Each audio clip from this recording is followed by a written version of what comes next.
I was reborn without you. Just days before my death, the apocalypse was coming. But I didn't panic. I didn't just stockpile food or build a simple shelter to hide in. Instead, I dedicated every second to my health. I poured all my energy into modifying a beast, a 1,000-ton heavy-duty truck. And why did I do it? Because humanity was about to transform into mechanical armor. The vehicle in your name would become your new body. The wealthy students and young elites chose supercars for their transformation. Others turned themselves into massive, imposing off-roaders. In my past life, I only had a shared bicycle I used for my girlfriend. I ended up being crushed by a mechanical monster. It was 3 stories tall, and I watched my life fade into the gray sky. Everything turned to static, sinking into a deadly darkness. Then, suddenly, I bolted upright in my bed. My hands clawed at the air, desperately trying to push it away. The mechanical giant was crushing me, and my body was screaming that it couldn't take any more. My heavy, ragged breathing echoed through the tiny room. I threw my head back, my entire body stiff with terror. I glanced at the phone on the nightstand as the screen lit up. The date was June 15, 2025. The blue light illuminated my pale face, drenched in a cold sweat. My pupils contracted as the realization hit. I had exactly 7 days until the end of the world. I bolted out of bed, my heart racing like an engine. I rushed to the window to see if anything had changed. I yanked the curtains open, revealing the flickering neon lights of the city. In the distance, traffic on the viaduct flowed like a chaotic mess. The taillights stretched out like a river, forming a dragon of fire. In my past life, I learned the truth too late. The apocalypse arrived with a sudden surge of cosmic energy. They called it the mechanical fire seed. It swept across the planet, awakening every vehicle to consume and evolve. It turned them into human exoskeletons, but the rules of transformation were brutal. They obeyed the strict laws of mass conservation and function. My eyes were shot through with blood. I looked like a total maniac, like someone who had just escaped from the depths of an asylum. I sat back on the bed and grabbed my phone. I opened Alipay and my banking apps. A savage smile spread across my face. If I were the same man as before, I'd be worried. But I'm not that man anymore. I used to be an honest person. I even paid off all my debts. I always paid them on time. But in 7 days, the world order will collapse. Cash will turn back into scrap paper. The credit system will vanish into thin air. Every cent will be reduced to zero. But, in my opinion, it'll be the most useless thing in the world. Within hours, my bank account showed a staggering figure, 10 million, and now, it was time to go car shopping. I headed to the outskirts of what they call the city, out to the fringes of Lynch. There were no luxuries there. No gleaming glass walls or saleswomen in miniskirts and stockings. Just yellow sand and swirling dust. A desolate, wild landscape. I approached the makeshift office, a rusted, modified shipping container. The space was cramped and cluttered. It was choking with smoke. A few rough men in blue overalls were playing cards. One man with a coarse, fleshy face looked up, annoyed. He exhaled a cloud of smoke and said, "If you want a job, it's over there. If you're selling insurance, get out. Don't say another word." Without a word, I pulled out my phone and showed him my balance. I want to buy a vehicle. My voice wasn't loud, but it was steady, cutting right through the noise. The man froze, caught between closing the door and opening it wider. He squinted at the screen, at the figure displayed there. Instantly, he slammed his cards down on the table. His annoyance vanished, replaced by a groveling smile. He scrambled to his feet. "Boss, I must be blind. My name is Saul. I'm the manager. What are you looking for? A Scania? A Volvo? If it's for logistics, I'd suggest a Yang. I'm not doing logistics." I cut him off. My gaze drifted past his shoulder. I looked out at the massive lot. It looked like a graveyard. A graveyard for steel corpses. I want the biggest one. Which one has the highest tonnage? Manager Saw stood there, perplexed. He scanned my cheap clothes, thinking I was just some rich brat who stole his parents' money. The biggest, boss? We have some mining dump trucks that were just decommissioned. But they aren't just vehicles. They're massive construction titans. They aren't street legal, but 10 minutes later, we were there. We stood in the deepest, most remote corner of the lot. The moment I saw that monster, a surge of pure joy hit me. My breath hitched in my throat for a second. Before me sat a colossal mining truck, an XCM 200. Modified and parked in the corner, its chassis towered over me. It was taller than a 4-story building. This beast was originally named the CNSE. A massive corporation commissioned it. A mining company from the Northwest had it custom built. But the owner went bankrupt and the truck was seized. Empty weight, 500,000 kilos. Payload capacity, 600 tons. Total weight at full load, 1,160 tons. My pupils dilated as I stared at it. In my past life, the Ferrari that Shang Chan was so proud of weighed only 1.5 tons. Even Bao Shizi, the monster that crushed me, wouldn't stand a chance. About 50 tons, that was it. But the moment the world falls apart. In the apocalypse, according to the law of conservation of mass, what kind of weapon would these 1,160 tons of steel become? I'd be no ordinary warrior. I'd be a titan, a god. Manager Shao let out a scoff. "Boss, this is just a display piece. It's only meant for looking at. You can't even get license plates for it. To move it, you'd have to dismantle the entire system. But I was going to use it. Besides, this beast drinks fuel like crazy. One tap of the gas, and you've burned through a fortune. Honestly, it's not even worth keeping as a decoration. It just takes up way too much space. If you try to do anything with it, it's a nightmare. I cut him off. My feverish gaze was locked onto the sky, staring up at the towering cabin. Manager. Xiao stood there, completely speechless. I asked you how much it costs. I'm taking it, I told him. I didn't turn back. Thank you. I stared him down like a hungry wolf eyeing its prey. My gaze terrified him. He stumbled back, even though this man dealt in massive trucks every day. It's from a seizure, he stammered. An industrial monster. The original price was $1 million. Actually, it was over 20 million, but it has depreciated since then. He held up a hand and gestured. 5 million, and not a penny less. Without saying another word, I pulled out a card and tossed it. The bank card landed on the hood of a nearby car. Charge it. 10 minutes later, I was sitting in the driver's seat, a space as vast as a throne. I looked down at Manager Xiao, who looked like a tiny mouse from up here. I felt a surge of satisfaction. This was the perspective of a conqueror. I slammed it into gear. I released the handbrake. I floored the accelerator. The tires screeched against the pavement. With a deafening roar from the engine, this 1100 horsepower monster began to move its massive weight. It rolled forward slowly, heading straight for the perimeter. I was going to tear right through the heavy-duty fencing. Manager Xiao watched in horror as the truck, like a wild buffalo, ignored the designated path. I didn't need the main gate. I was making my own exit. Who was going to stop me? The engine roared as I charged toward the open road. The desert was waiting, and I was ready to fly. Nothing could stand in front of this rolling fortress. It was an incomparable feeling of power. The vibration and the roar filled my chest. Finally, a wide grin spread across my face. But just having this steel shell wasn't enough. With only 7 days left before the end, I needed more. I had just enough time to arm this beast to the teeth. I headed to the outskirts of Linhai City, to the junkyard paradise of illegal modifications, a place where laws didn't exist. I drove my rolling fortress toward a massive structure. It was a giant industrial workshop, the headquarters of Lei Ji Heavy Industries. I slammed on the brakes. The hiss of the air brakes sounded like a jet engine. A massive cloud of dust kicked up around me. The sheer inertia made the 100-ton monster lurch forward. It felt like a beast bowing to its master. That single movement was enough to get their attention. The mechanics inside stopped what they were doing. They stared at the machine in pure shock. I looked down at them and thought, time to get to work. At the entrance of the hangar, their tools fell to the floor. They were paralyzed with shock. Then, a burly, middle-aged man stepped forward. His name was Wang Dalai, the best mechanic in the history of this junkyard city, a man who only cared about cold, hard cash. He tilted his head back. His neck strained just to see me up in the cabin. He swallowed hard and shouted, "Hey friend, I think you're lost. This is a workshop, not an exhibition. That thing is going to crush the foundations of my business." I pushed the door open. I climbed down the side of the ladder, which felt as steep as a mountain, until I stood right in front of Wang Dalai. I didn't say a single word. My cold aura was enough to freeze the air. That's just what someone who survived the apocalypse does. Staying silent isn't just about keeping quiet. It's a calculated move. "Thanks," I said, pulling a folded blueprint from my pocket. "Take a look." He grabbed it, and with a single glance, his finger twitched. His brow furrowed deep with concentration. "Can you do it? If not, I'll take my business elsewhere." "Can I?" "Of course I can." A flash of pure greed sparked in Wang Dalai's eyes. "But it's too much work. Just cutting and welding those plates will kill me. Besides, the time frame you're asking for is impossible. 3 days. I raised a hand. 500,000 for the labor. Materials are extra. Wang Dalai's breathing hit a frantic pace. 500,000 credits. It was enough to live like a king for 3 years. Wang Dalai dropped his wrench. "Brothers, wake up. Everyone get up. We've got a massive job." Just as the workers were starting to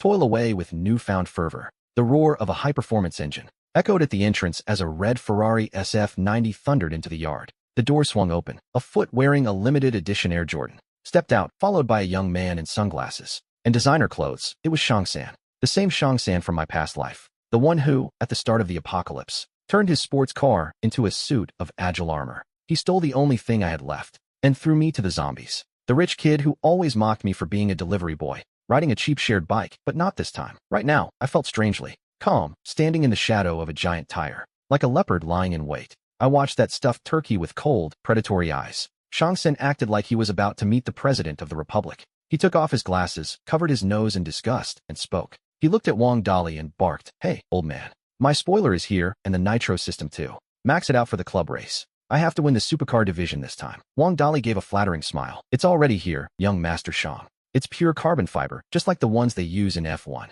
Your car will be so light, it'll practically fly." But then his eyes shifted. He finally noticed the massive mining truck looming over him. It completely eclipsed the hangar and his precious red Ferrari. This monster was a literal mountain of steel, an insurmountable wall that reached the very roof of the shop. The Ferrari didn't even reach the height of the truck's axle. Shang-san's face twisted. He walked toward it with a deep scowl. and tapped a freshly welded steel plate with the tip of his sunglasses. Hey, old man, what is this? Wong, since when did you start collecting scrap metal this massive? And it's blocking my light, you know? He turned around and ran right into my death stare. Shang-san froze for a full second. Then he burst into an exaggerated laugh. Wait, isn't it? Who were you again? The insurance salesman? Or the delivery boy? Ha ha, what are you doing here? Don't tell me this thing is yours. Have you lost your mind, you pauper? Why would you buy this? To haul bricks? Or more like to cause accidents? If this hits the street and gets in the way, who would dare crash into it? Ha ha ha, I'm dying. I didn't say a word. I just watched him in silence, like I was looking at a dead man. That look made Shang-san feel strangely uncomfortable. He wiped the smile off his face and stepped closer, poking my chest with his finger. Hey, speak up, mute. I'm talking to you. Thank you. Now move this pile of scrap metal. My car needs to get into the shop. I looked down at the finger poking my chest. Then I glanced over at his flashy red Ferrari. Shang-san, I finally spoke, my voice raspy like grinding metal. Enjoy your speed, because in 4 days, it'll only be good for running away. What did you say? He started cursing. Shang-san flew into a rage and raised his hand to strike me, but I moved. It was like a blur. I caught his wrist midair right in that instant. Shang-san felt like his bones were being peeled apart. He looked at me in horror, finally, realizing that the submissive guy he knew was gone forever. Now I was radiating a murderous intent that made his life wither away. His legs began to tremble uncontrollably. Get lost. I gave a sharp shove, and Shang-san lost his balance. He stumbled backward like a clumsy drunk. He flailed his arms wildly to stay upright. He nearly face-planted right into a barrel of waste oil. You're dead. Just you wait, he screamed, faking a courage he didn't have. But under my cold stare, he didn't dare take a single step closer. He scrambled back into his flashy toy. Old Wong, fix my Ferrari first, or you won't see a single cent. I ignored his barking. There were only 3 days left until the end. I drove my newly modified truck straight to the heart of the city. I headed for the largest logistics center in Linhai City. I pulled up to a massive private warehouse. The smell of chemicals and grease filled the air. I need fuel, private stock, -35 grade low-temp diesel. I'm buying every single drop you have in stock. The owner, a fat and cunning-looking man, stepped forward. He squinted as he examined my strange, armored vehicle. Look, friend, inspections are strict these days. I need you to be honest. Do you even have a permit to buy this much? I didn't change my expression for a second. I'll pay a premium over the market price. 20% extra in cash, and I want it in 200-liter barrels. I want every single one of them filled to the brim. I told him to load them onto my truck bed with a forklift immediately. Half an hour later, the heavy barrels of diesel were ready. They began stacking up high on the back of my rig. Once the forklift finished the job, I headed straight to the wholesale market. I wasn't there to buy snacks or luxuries. I went for the essentials. 500 boxes of military-grade compressed biscuits. I added 200 cases of canned meat and 2 tons of vacuum-packed rice. With only 24 hours left before the apocalypse, the air grew heavy. A strange tension began to settle over the city. Most people were still oblivious, going about their daily routines. But the more sensitive ones started noticing the anomalies. The sky turned a sickly yellowish-orange, and the clouds hung impossibly low. It felt as if the horizon itself was closing in on us. A faint, metallic scent of rust began to float through the streets. At the zoo, the animals stopped eating and wouldn't stop roaring. Stray dogs were hiding all over the streets. They crawled into the sewers, and even the police signals started to fail. Cell phones glitched, and news reports flickered in and out. Experts on TV debated about auroras and geomagnetic anomalies. They wondered if sunspots were intensifying, a dark omen. Did I know it wasn't just a sunspot? Absolutely. It was the mechanical seed closing in on Earth. A high-dimensional energy wave was coming to rewrite the laws of physics. It would grant life to steel and bring death to flesh and bone. I drove my fortress forward. I moved slowly toward the point of origin. I chose my spot carefully. It wasn't a home or a shelter. It wasn't a bustling district, but a specific point in the city. Out on the periphery, I found an unfinished viaduct near a dead-end alley. It had high ground and a clear view, perfect for attacking or defending. In the first wave of the apocalypse, the impact didn't come from mechanical beasts. It came from the cars themselves, the very machines sitting right next to us. Imagine rush hour with thousands of people trapped, thousands of cars stuck on the mutant viaduct. All at once, those car doors will turn into a death trap. Metal frames will twist into razor-sharp fangs. Seatbelts will snap tight like constricting snakes. They'll become tentacles while the seats and dashboards shift, transforming into mechanical digestive stomachs, devouring their passengers alive. That's the true face of the end. It will be a literal hell on Earth. I parked my massive mining truck right at the edge, the very end of the broken bridge, with the cabin positioned, facing outward, ready for anything. Prepared to launch at a moment's notice, I pulled a photo from my chest pocket. I had found it in my past life while I was on the run. Even now, you could see the silhouette, the blurry image of a girl. She was mine, my only pillar. She was my spiritual anchor in my previous life after I left the church. A survivor who once gave me the chance to see my son. She shared half a loaf of bread with me before dying in a disaster. She was lost in a zombie nest, but in this life, I won't need anyone to give me bread. Time was slipping away. Minute by minute, second by second. It was 11:58 a.m. on June 22nd. Only 2 minutes remained before the end of the world. I looked down through the steel mesh of my window at the city of Miami. High noon was approaching. It was the loudest hour of the day at the intersection below. The cars were flowing through the streets like a river. 10 seconds left. The gray, dawn sky suddenly shifted. The yellowish tint turned into something else entirely. A dazzling, deep purple hue took over as the clouds began to swirl. They formed a massive vortex in the sky. Like a poisonous purple eye staring down at the earth. Every electronic device and piece of technology failed at once. Screens went black, the power grid paralyzed, and the world fell into a deathly silence. I felt the air leave my lungs. I took a deep breath and gripped the controls. My knuckles turned white against the steering wheel. Right then, an indescribable shockwave tore through the neighborhood. A purple light fell from the zenith of the sky. It swept across the globe in an instant, but I didn't mutate. Reality itself was what mutated. Inside the vehicles, the needles on the dashboard gauges went absolutely haywire, all pinning themselves into the red zone. The center console screen suddenly flickered to life, but it wasn't a rigid interface anymore. An electronic eye opened, emitting a brilliant crimson glow right from the center console. It blinked. Then a deep, mechanical voice, filled with absolute submission, echoed directly inside my mind. System self-check complete. Vehicle form, heavy mining fortress, detecting massive quantities of modified components assimilating into reality.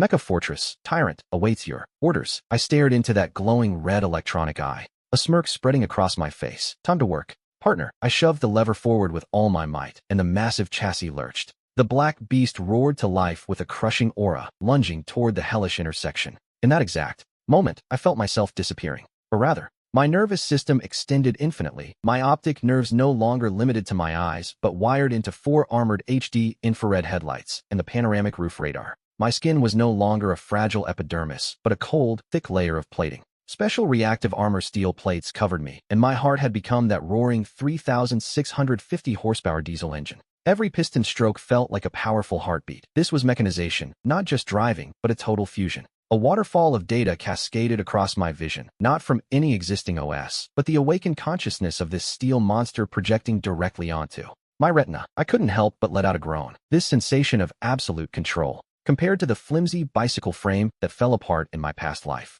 was like the difference between heaven and earth. I surged forward. That intersection was now a scene of chaos. In this Azura's battlefield, hundreds of cars completed their modular transformation. Simultaneously, they were no longer vehicles, but beasts of steel. A white Toyota SUV roared like a wild animal, its hood splitting open to become a mouth full of razor-sharp teeth, biting into the small hatchback in front of it. Suddenly, a red dot flashed onto my radar. A mutated bus had locked onto me as I sat on that broken bridge, a colossal monster. It was a double-decker bus, but now it looked like a giant iron centipede. Its body was elongated, its windows shattered, and jagged metal limbs were bursting out of them. The chassis groaned as it twisted into a predatory shape. Its face was formed from seat frames and twisted scrap, while the massive windshield displayed a glitching, coated expression. It saw me as a feast. It wanted to devour my truck. This was the initial phase of the mutation. The larger mechas immediately begin their hunt. They instinctively target other mechas, devouring their metallic cores, just to force an evolution. The bus centipede let out a shrill, metallic screech. It lunged forward with terrifying speed,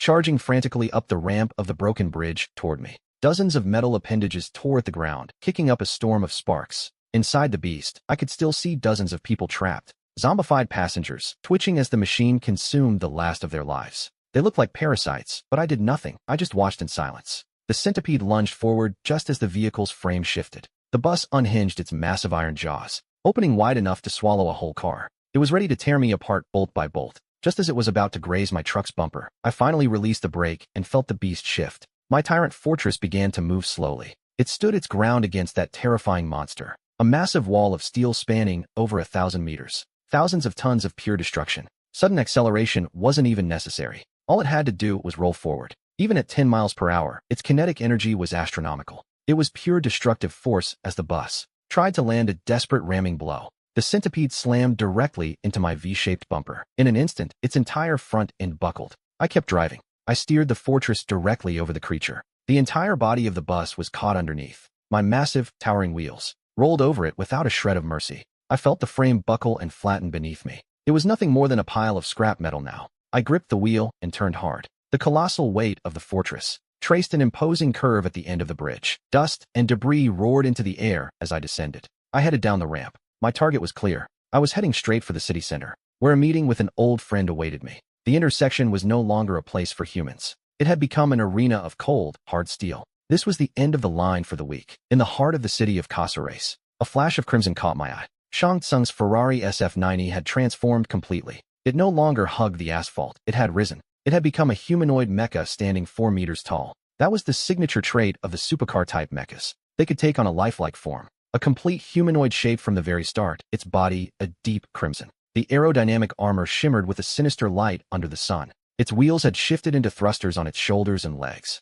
2 razor-sharp blades, forged from carbon fiber spoilers, extended from its arms. Ha! Power. This is real power. Shang Tsung's arrogant voice boomed through the mecha's speakers across the neighborhood. He was reveling in the thrill of the slaughter, using his unnatural speed. He had already sliced a cheap taxi in half when it tried to attack him. That clumsy vehicle was dismantled before it could even graze him. Shang Tsung was untouchable. He maneuvered his mecha, dancing through traffic like a god. The rush of the kill and the sheer velocity inflated his twisted vanity to the absolute breaking point. I wondered, what about that poor devil, that idiot who bought the giant mining truck? I bet he can't even transform that hunk of junk. But right then, the earth began to tremble. It was a faint vibration at first, like distant thunder, but it quickly grew into a rhythmic, heavy pulse. The streetlights began to shudder and groan. Debris on the ground started to rattle. Pebbles danced frantically across the asphalt. Shang Tsung stopped dead in his tracks. He squinted through the dust, his arrogance turning to doubt. At the far end of the road, through a cloud of grit, a colossal black silhouette appeared.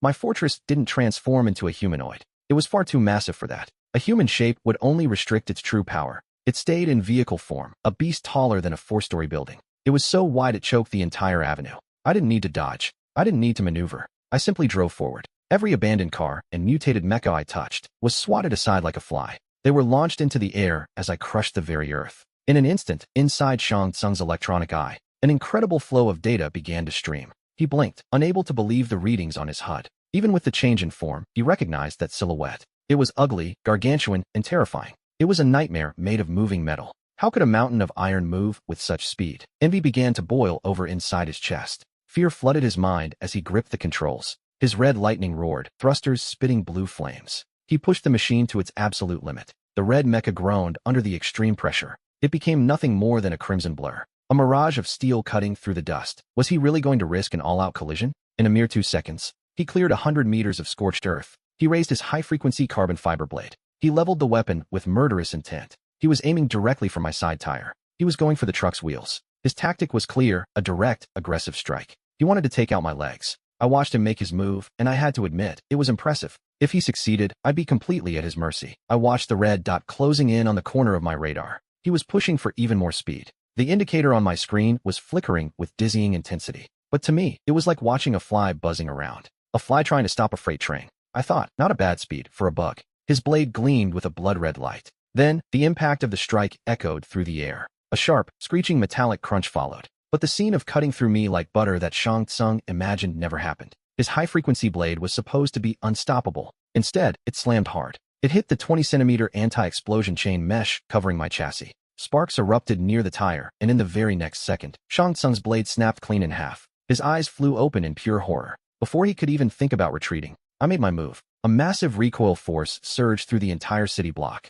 His arm, that fragile thing, that carbon fiber limb of his, couldn't handle the impact and shattered into a million pieces. I gave the steering wheel a slight turn. My massive 4-meter tires responded, loaded with hundreds of tons of weight. The momentum was unstoppable. The truck grazed Shang Tsung. It was like stepping on an ant. Just a light brush of the tire, and a sickening crunch echoed through the cabin. That red streak he was so proud of crumpled instantly against my brute force. Half his body was dragged under the wheels and flattened into the asphalt like a thin sticker. A system notification flashed before my eyes. Level 1 sports type mutated entity, annihilated. Reward received, evolution fragment. A rare speed module X1. I looked at the notification and shook my head. He hadn't even left a scratch. I just kept accelerating. Crushing Shang Tsung was like swatting a mosquito. Getting out of the truck wasn't even worth the effort. It wasn't even worth stopping for. The sky suddenly went dark, not from clouds, but because a swarm had blocked out the sun. A high-pitched screech pierced the air from above. I snapped my head up to look. Through the panoramic sunroof, I saw a nightmare from my past life.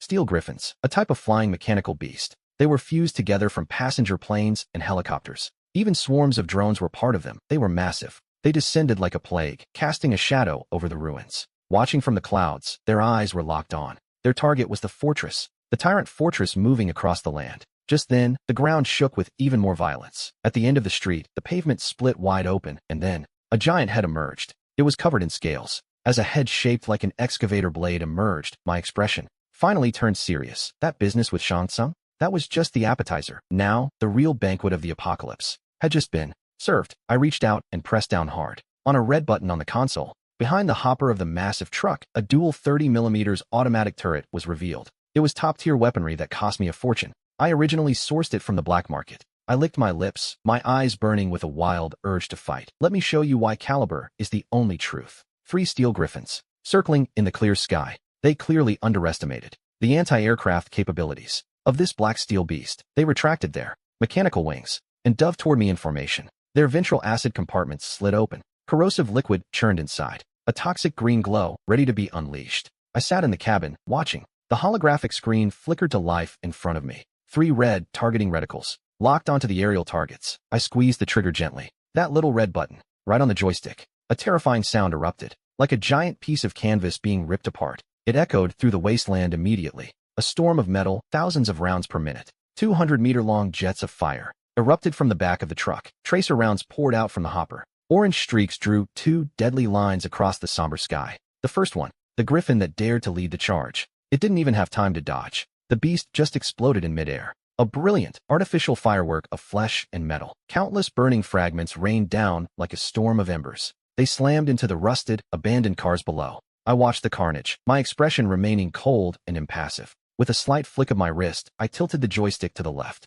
The wall of fire swept horizontally across the horizon. The other 2 griffins finally realized the mortal danger they were in. They let out shrill cries of pure terror. They flapped their wings, desperately trying to climb and escape. But the rotation speed of my auto turret was far superior to their ascent. The stream of lead caught the second griffin mid-climb. The rounds shredded through its entire lower body. Its guts and armor simply vanished under the pressure. Losing all balance, it spun out of control like a kite with a snapped string. It plummeted toward the ruins of the city. It smashed through the glass facade of an old office building. The third griffin met an even worse fate. It tried to spray its acid in a final, desperate act of defiance. It tried to spray acid at the turret, but a burst of shells tore straight through its open mouth. The rounds ripped through it from head to tail, proving that aerial acrobatics are useless against this much firepower. But before I could even savor this brief moment of victory, a violent, bone-shaking thud echoed from beneath the truck. The entire vehicle groaned under the impact. Even with a chassis weighing over 1,000 tons, the massive truck shuddered violently.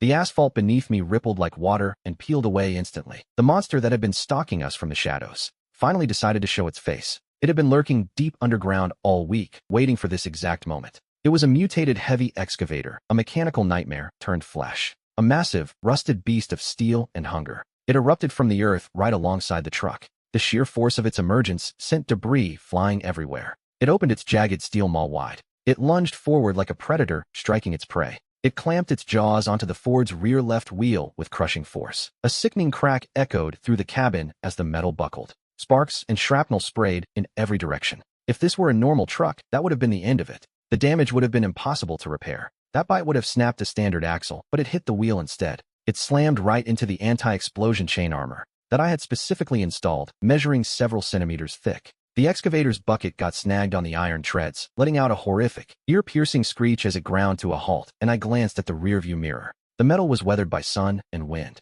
Seeing that insignificant thing clinging to my tire, trying to flip this colossus, I let out a mocking laugh. Did it really have no idea what true weight felt like? The single-armed mutant excavator began to retract its limb. It pulled its hydraulic arm back with pure fury, desperately trying to lift this massive mining truck. I thought, first, I'll show you what crushing industrial power looks like. I slammed the gear into reverse and floored the accelerator, feeling the gigantic wheels bite into the earth. The massive tires began to spin. As I roared backward, the mutant biting the tire couldn't even make a sound. Trying to jump me was its final mistake. I just wanted to go home. It tried to drag me, but my colossal torque dragged it instead. I slammed its cabin face first into the ground. The hydraulic cylinder on its massive arm couldn't handle the pressure and shattered into a million pieces. Hydraulic oil sprayed into the air like a geyser. Then, the truck's rear wheel climbed onto the wreck. I showed no mercy as I rolled over the excavator's body. It was like a steamroller over a soda can, done in 5 seconds. The beast was flattened into a thin sheet of metal fused with the asphalt.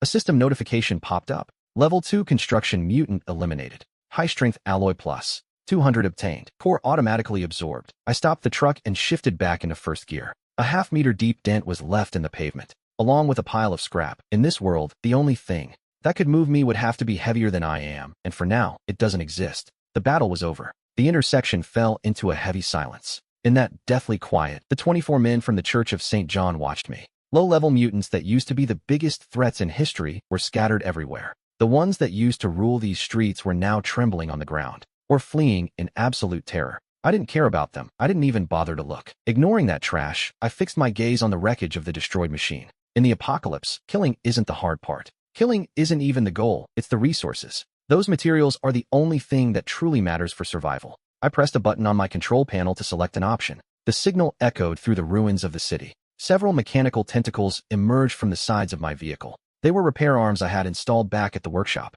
Now, they had become my most efficient scavengers. One tentacle stabbed into the remains of the excavator with surgical precision. It dug deep into the twisted metal and extracted a crystal core emitting a faint blue light. Next, it was time to harvest the rest. I crushed the remains while moving forward. I watched the mechanical arms work as I cleared the battlefield. I scanned the area coldly, looking past the windows of the nearby buildings. Several pairs of terrified eyes were peeking out from the shadows. They were survivors who had just witnessed this godlike slaughter. If I were the man from my past life, maybe things would be different. I might have waved at them, or even tried to save them. But the man I am now only knows how to withdraw. I looked away with indifference, closed my window, and prepared to leave. It was time to fire it up. The engine roared to life. This is who I am now. I'm just a passing trucker, lucky enough to survive. I steered my fortress toward the city limits. My target was the logistics zone on the outskirts of the urban sprawl. The highway leading there cut right through the heart of the city, and it presented a very peculiar scene. The road ahead was blocked. A massive mining path lay before me. The wreckage seemed to cover the earth and sky.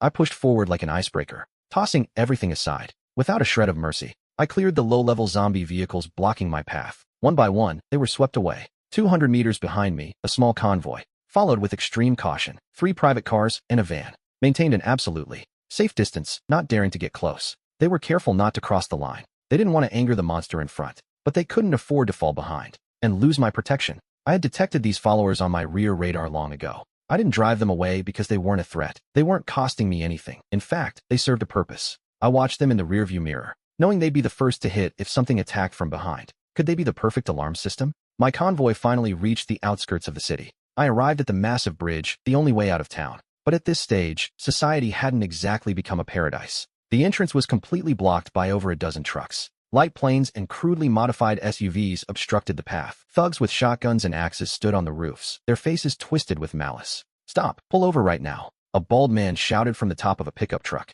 This man, Robert, was frantically waving a red flag. To them, any vehicle trying to escape the city had to pay a heavy toll to pass through. The survivors who had been tailing me clearly didn't have the stomach for this. They panicked and slammed on their brakes until their tires screeched to a halt. Some of them were so terrified that they even tried to turn their cars around. But as for me, I didn't hesitate for a second. My speed didn't drop even a single mile per hour. In fact, I did the exact opposite. I floored the accelerator, my massive rig casting a giant shadow. The sun was positioned perfectly behind me. My shadow quickly engulfed the entire barricade. The bald man's arrogant smirk instantly vanished. As I got closer, he finally realized what was charging at them. "Is that a truck?" The bald man shrieked in absolute terror. He threw down his flag and scrambled to hide inside a Range Rover. His thugs finally started to move, but they were half a second too late. One of them raised a shield out of pure, desperate reflex. Another fired his gun, acting on blind instinct. The bullet struck the heavy-duty tire of my truck. My eyes were cold as I watched them. That one shot had just signed their death warrants. They were dead men walking.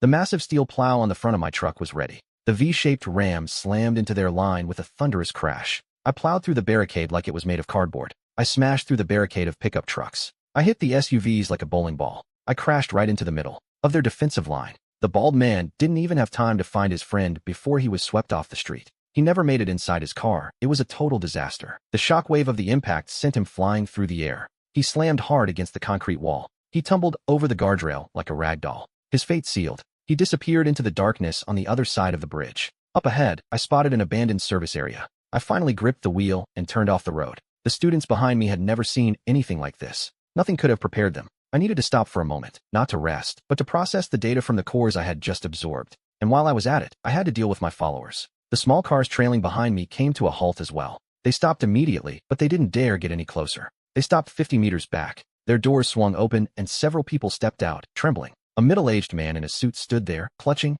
a crumpled pack of cigarettes. Beside him was a young couple, leaning on each other just to stay upright. Then there was a girl in overalls, gripping a heavy wrench. They shared a nervous look. They summoned their courage and walked toward my massive mining truck. It loomed over them like an iron fortress. I swung the cabin door open and stared them down. I didn't bother getting out. I just watched from the heights. I tightened my grip on my modified nail gun. I looked at them coldly and finally spoke. You followed me all this way. Now it's time to pay the toll. It was a joke, obviously, but in this silence, it sounded like a final sentence, like a word from a god. The middle-aged man scrambled to the front of the group. He shouted with a trembling voice, "Boss, no, my lord. Thank you for clearing the way for us back there. We don't have any bad intentions. We have food and water. It's all in the car, and it's all for you. We only beg that you allow us to follow you." A mocking smile played across my lips. Did they really think they could keep up with me? Even if it costs us our lives, we will follow you. The young woman suddenly shouted those words. There was a fierce determination in her eyes. She looked about my age, and she wasn't backing down. You're going to build a base, aren't you? I'm a mechanical engineering student, I know. About repairs and maintenance. I can be useful. I arched an eyebrow, remembering my past life. I preferred being alone back then. But that was exactly how they managed to ambush me in my sleep. Even though I now have this invincible fortress, a man still needs to rest eventually. And there are certain minor tasks that really do need someone to take care of them. I remained silent, weighing my options. For a moment, the atmosphere in the clearing felt heavy. The others held their breath, waiting. They were waiting for the verdict on their fate. I holstered my pistol. I don't keep parasites around. My voice remained cold as ice. But to them, my words didn't seem like a problem. To them, my voice sounded like heavenly music. If you want to follow me, don't fall behind. And keep your distance from my vehicle. Stay back 100 meters. If you dare to cross that line. I pointed to the mangled excavator tread hanging from my wheel. That will be the result. With that, I turned back toward the house. I slammed the heavy armored door shut. The metallic thud echoed through the air. The engineering student, Susanna, stared at my machine. She looked at the yellow monster with a spellbound expression. There was a look of pure fascination in her eyes. Now this is true beauty, she whispered. Industrial beauty. Meanwhile, a group of officers huddled together inside the police station cabin. I sat back and watched the glowing green dots flickering on my radar. Over 1.5 million people across the country had already been located. With the ally markers set, I pulled a crumpled map from my pocket. My finger landed right on a red circle, the location of the king. The city's underground anti-aircraft bunker, a legendary military supply depot, held the reactor components I needed for the next phase of evolution.